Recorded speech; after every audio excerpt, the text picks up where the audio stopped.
السلام علیکم ورحمۃ اللہ وبرکاتہ۔ دیکھیے، اسلام میں زیادہ تر فرض عبادات اجتماعی ہیں، مل کر ادا کرنے والی ہیں۔ مل کر عبادات ادا کرنے سے ایک ایمان پرور اجتماعی ماحول پروان چڑھتا ہے، جس سے موٹیویشن اور ترغیب ملتی ہے۔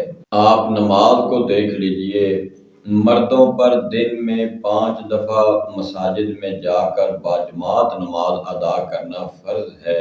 بچے بھی ساتھ جائیں تو انہیں بھی لامحالہ نماز کی ترغیب اور شوق کی تحریک ملتی ہے۔ حج میں بھی ہر سال لاکھوں مسلمان مل کر ایک وقت میں ایک رکن کی تکمیل کر کے اپنا حج کا فریضہ سر انجام دیتے ہیں۔ روزہ بھی اجتماعیت کو فروغ دینے میں اہم کردار ادا کرتا ہے۔ سوائے مریضوں اور طویل سفر پر جانے والے مسافروں کے باقی تمام مسلمان روزے رکھیں گے۔ سب ایک وقت پر سحری کھانا بند کر دیں گے اور مغرب کی اذان سنتے ہی سب کو ایک وقت پر افطاری کی اجازت ملے گی۔ اگر ہم اپنے بچوں کو ان عبادات میں اپنے ساتھ شامل کریں تو بچے اپنے بڑوں کو ان عبادات میں شامل ہوتا دیکھ کر خود بھی ترغیب حاصل کرتے ہیں، اور پھر بہت سے بچے یقیناً ان عبادات کے عادی بھی بن جاتے ہیں۔ لیکن آج ہم یہ ڈسکس کرنا چاہتے ہیں کہ بچوں کو صرف عبادات میں شامل کرنا ہی کافی نہیں، اور بچوں کو ایسے افراد کی کمپنی فراہم کرنا ہی کفایت نہیں کرے گا جو عبادات میں بڑے شوق سے اور رغبت سے شامل ہوتے ہیں، بلکہ ان کو ایسے ماحول اور ایسے افراد کی کمپنی سے بچانا بھی ضروری ہے جن سے بچے عبادات سے بے رغبتی اور غفلت سیکھیں۔ دیکھیے، اگر ہم اپنے بچوں کو ایسے پروگرام میں لے جاتے ہیں، خواہ وہ خوشی کے ہوں یا وہ غمی کے ہوں، جہاں نماز کے وقت میں بھی وہ پروگرام جاری ہیں، اور بچے نماز کو ضائع ہوتا ہوا دیکھیں، تو یقیناً ایسی محافل، ایسی مجالس، ایسی گیدرنگ بچوں کے لیے انتہائی نقصان دہ ثابت ہوں گی۔ اسی طرح سے گھر میں اگر صرف 1 یا 2 افراد روزہ رکھ رہے ہیں اور باقی افراد بغیر کسی شرعی عذر کے روزے کی سعادت سے محروم ہیں اور روزہ چھوڑ رہے ہیں، تو بچے روزہ رکھنے کے باوجود بھی ایسے گھروں میں روزے کے بارے میں اور روزے کے ٹھوس تصور کے بارے میں کنفیوزڈ ہی رہیں گے، کیونکہ ان کے سامنے روزے کی پامالی ہو رہی ہے۔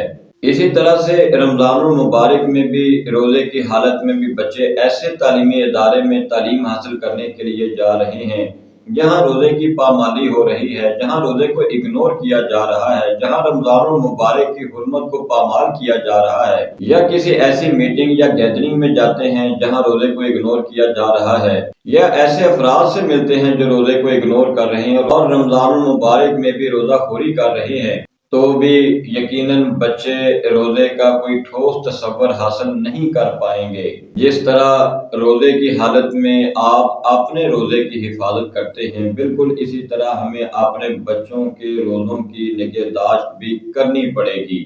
روزہ خوروں کے بارے میں ان کو متنبہ کرنا پڑے گا۔ روزہ خوروں کے بہانوں سے بھی اپنے بچوں کو بخوبی آگاہ کر دیجئے۔ مثلاً بعض روزہ خور افراد بچوں کو یہ نصیحت کرتے نظر آئیں گے کہ اگر روزہ رکھ کر بھی جھوٹ بولنا ہے، اگر روزہ رکھ کر بھی دوسروں کی چغلی غیبت کرنی ہے، تو پھر روزہ رکھنے کا کیا فائدہ؟ ہم تو اس لیے روزہ نہیں رکھتے کہ روزہ رکھ کے بھی ہم سے یہ کام ہو جاتے ہیں، اس لیے روزہ رکھنے کا کیا فائدہ؟ اور روزہ رکھ کر بھی اگر سودا مہنگا بیچنا ہے تو پھر یہ روزہ نہیں بلکہ یہ صرف فاقہ ہے۔ اور اس طرح کے بہت سے دلائل وہ اپنی روزہ خوری کو حلال ثابت کرنے کے لیے دیتے ہوئے نظر آئیں گے۔ ہم نے بحیثیت والدین اور اساتذہ اپنے بچوں کو، اپنے اسٹوڈنٹس کو یہ ازبر کروانا ہے، یہ ذہن نشین کروانا ہے کہ روزہ رمضان المبارک تو ایک تربیتی سیشن ہے، یہ انہی گناہوں اور غلطیوں سے بچانے کی ترغیب دینے کے لیے ہی تو آیا ہے، اور روزہ رکھ کر بہرحال ان غلطیوں اور گناہوں سے بچنا آسان ہو جاتا ہے۔ بچوں کو یہ سمجھانا بھی بہت ضروری ہے۔ رمضان المبارک ہم سے ہرگز یہ مطالبہ نہیں کرتا کہ روزہ صرف وہی انسان رکھ سکتا ہے اور روزہ صرف اسی مسلمان کا قابل قبول ہے جو ان تمام گناہوں اور تمام غلطیوں سے پاک ہو کر روزہ رکھے، بلکہ روزہ ان افراد کے لیے بھی سعادت مندی کی علامت ہے، ان کے لیے بھی سعادت مندی کا ایک موقع ہے جو ان غلطیوں سے بچنا چاہتے ہیں اور روزہ رکھ کر ان غلطیوں سے بچنے کی توفیق طلب کرنا چاہتے ہیں۔ اسی طرح سے روزہ خوروں کا ایک بہت بڑا بہانہ میڈیکل گراؤنڈ پر بھی ہوتا ہے۔ کسی نے محض بی پی لو ہونے کی بنیاد پر روزہ چھوڑا ہوا ہے، اور کوئی شوگر اور ڈائبٹیز کا میٹھا بہانہ بنا کر اس عادت سے محرومی کو شرعی لبادہ پہنانے کی کوشش کر رہا ہے۔ اس لیے نظر رکھیے، خیال کیجیے اپنے بچوں کی عبادات پر۔ بچوں کو صرف روزے رکھوانا ہی کافی نہیں، بلکہ انہیں روزے خوروں اور روزے کی سعادت سے محروم افراد کی کمپنی اور ان کے بے سر و پا دلائل سے بچانا بھی ضروری ہے۔ رمضان المبارک کا ایک کلیئر ویژن دینا بہت ضروری ہے، تاکہ قیامت کے دن ہمارے یہ بچے روزے کی سفارش کے مستحق بن سکیں اور باب الریحان سے جنت میں خوشی خوشی داخل ہونے کے مستحق بن سکیں اور قابل ہو سکیں۔ اللہ تعالی ہمیں سمجھنے اور عمل کرنے کی توفیق عطا فرمائے۔ السلام علیکم ورحمۃ اللہ وبرکاتہ۔